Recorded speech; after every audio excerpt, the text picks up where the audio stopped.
Shalom, kami dari kelompok 4. Di sini kami akan membuat video animasi untuk melengkapi tugas UAS mata kuliah pengantar dan pembimbing teologi perjanjian baru yang diambil dari kitab Titus sampai dengan kitab 2 Petrus. Baik, sebelum kami memulai video ini, kami akan memperkenalkan anggota-anggota kelompok kami dan saya sendiri, moderator Onya Doriana Toto. Saya Genvin. Saya Vicky Mone. Saya Maris Tulang. Saya Rosiana Hano. Saya Maria Sapu. Saya Maria Carla. Saya Rizela. Saya Rasul Joseo. Saya Dorinca Loe. Saya Similuan Sekoko. Dan saya Liana Lai. Terima kasih. Surat Titus. Penulisan surat Titus yaitu Rasul Paulus. Tahun penulisan sekitar tahun 65 Masehi. Ada pendapat bahwa surat ini ditulis ketika Paulus singgah di Nikopolis. Pendapat lain juga mengatakan surat ini ditulis di Roma atau di Efesus, tempat pelayanan di Pulau Kreta di Laut Tengah. Titus yang berarti yang mendapat kehormatan. Keadaan konteks jemaat pada saat itu adalah banyak yang memberontak dan mengajarkan nasihat palsu. Tujuan dari surat ini merupakan surat yang nyata dengan masalah-masalah tersendiri sesuai dengan konteks pada waktu itu. Tujuannya untuk membimbing Titus secara pribadi dan juga mengatasi berbagai persoalan yang dihadapi Titus di dalam pelayanan pastoral pada saat itu. Surat ini ditunjukkan kepada Titus yang merupakan teman sekerjanya Paulus. Titus merupakan seorang non-Yahudi yang menjadi Kristen dan kemudian mengikuti rombongan Paulus. Paulus juga mengutusinya untuk membantu pelayanan di Korintus. Dalam surat ini, Titus digambarkan sebagai orang yang setia. Kitab Filemon. Penulis Rasul Paulus. Tahun penulis sekitar 61 Masehi. Dalam kitab Filemon, Paulus mengirimkan surat ini dan surat ini merupakan salah satu contoh surat nasihat. Dalam surat Filemon, Paulus memuji Filemon karena kasih yang telah ia perlihatkan kepada para orang suci atau orang yang beriman, maka di situ Paulus meminta untuk Filemon dapat menerima Onesimus kembali sebagai seorang saudara di dalam Tuhan.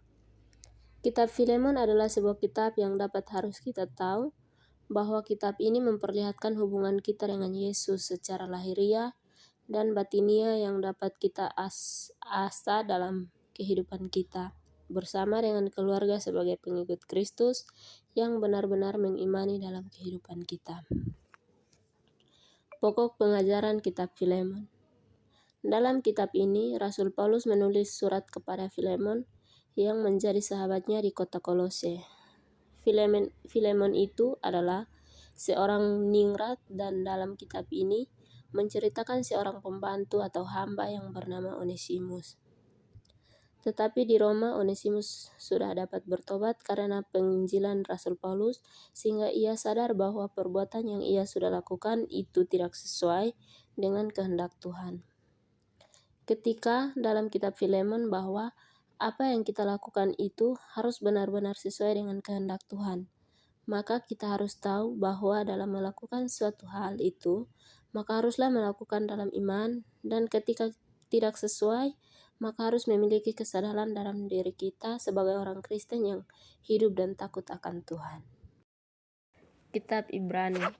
Nama penulis Paulus, tahun penulis 100 Masehi, tempat penulisan kitab di Roma. Tujuan penulisan kitab. Tujuan Ibrani terutama ditulis kepada orang-orang Kristen Yahudi yang sedang mengalami penganiayaan dan keputusan. Penulisan berusaha memperkuat iman mereka kepada Kristus dengan menjelaskan secara teliti bahwa keunggulan dan kesengajaan pernyataan Allah dan penebusan di dalam Yesus Kristus. Ia menunjukkan bahwa penyediaan penebusan di bawah perjanjian yang lama sudah digenapi dan tidak terpakai lagi karena Yesus telah datang dan menetapkan suatu perjanjian yang mengajarkan perdamaian. Keadaan jemaat pada waktu itu. Jemaat terbuka pada segala bangsa dan bertumbuh dalam pengajaran. Sikap antusias dalam beribadah, saling mengasihi satu dengan yang lain, sehati dalam berdoa. Maksud penulis kitab. Yang pertama, penulis kitab adalah seorang yang mempunyai pandangan yang luas dan yang melihat ke depan seperti Stefanus. Penulisan Ibrani sudah arti universal, fakta Kristus, dan mengetahui bahwa gereja mempunyai misi sedunia. Pokok penulis atau kajian kitab. Teologis, praktis, dan hasil dari pengalaman Samuel Candwick pernah berkata bahwa pengalaman tidak menunggu teologis, namun teologis adalah hasil yang tak terletak dari pengalaman.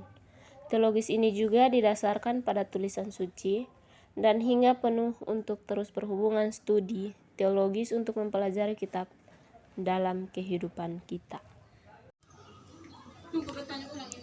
Surat Yakobus. Latar belakang, penulis surat Yakobus ini memperkenalkan dirinya sebagai Yakobus, hamba Allah Yesus Kristus. Yakobus 1 ayat 1. Setelah kelahiran Yesus dari seorang perawan Maria, Maria melahirkan anak-anak yang lain.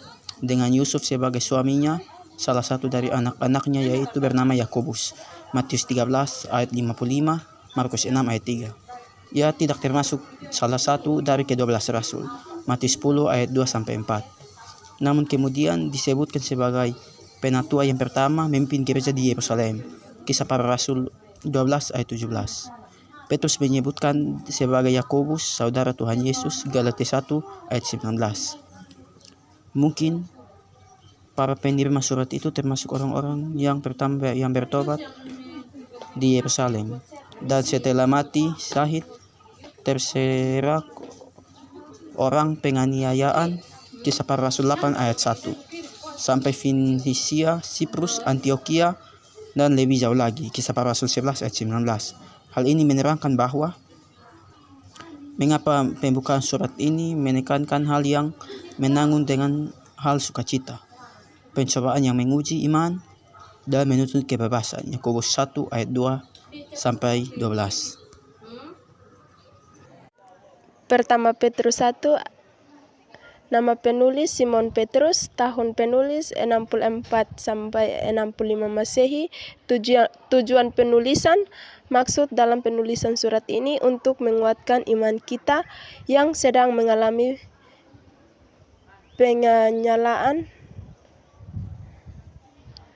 karena percaya kepada Kristus. Petrus mengingatkan para pembaca bahwa Injil tentang Yesus Kristus yang merupakan jaminan bagi kita. Sebab Yesus Kristus sudah mati, tetapi pada saat itu ia hidup kembali dan berjanji akan datang kembali. Yang kedua, keadaan jemaat saat itu.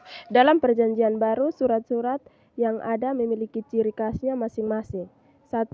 Sesuai dengan hal menderita, itu dapat dianggap lebih baik, sebab surat Petrus juga memiliki etika yang bermotivasi dari kristologi.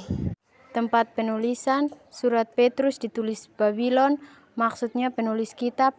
Tujuan dalam 1 Petrus ini secara khusus, penulis surat ini menyebutkan beberapa jemaat di daerah Pontus dan juga Kapadokia.